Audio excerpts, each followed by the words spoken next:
करीब 11 महीनों से गाजा में जारी जंग कैसे रुकेगी, ये मिडिल ईस्ट में जारी तनाव से जुड़ा सबसे बड़ा सवाल है। इस युद्ध को रुकवाने और संघर्ष को बढ़ने से रोकने के लिए अमेरिका, मिस्र और कतर जैसे दिग्गज कई महीनों से जुटे हुए हैं।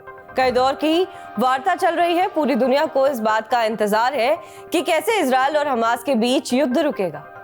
दोहा और काहिरा में हुई बैठकों के बाद सवाल उठ रहे हैं कि क्या गाजा में जारी जंग कभी रुकेगी? क्या गाजा में युद्ध विराम के लिए कोई डील होगी या नहीं? इस सवाल का जवाब अमेरिकी खुफिया एजेंसी के एक बड़े अधिकारी ने दे दिया है। CIA के डेप्यूटी डायरेक्टर डेविड कोहेन ने दावा किया है कि गाजा युद्ध विराम समझौता अब हमास नेता के हाथों में है। उन्होंने याह्या सिनवार का नाम लिए बगैर कहा कि इजरायल और हमास के बीच युद्ध विराम समझौते का भाग्य काफी हद तक एक ऐसा सवाल है जिसका जवाब हमास के नेता दे सकते हैं। कोहेन ने वॉशिंगटन DC में एक सम्मेलन के दौरान कहा कि इजरायल बातचीत में गंभीरता दिखा रहा है। उन्होंने कहा कि कोई भी इस बात से आश्वस्त नहीं हो सकता है कि वो इस क्षेत्र में तनाव को बढ़ने से रोक सकते हैं।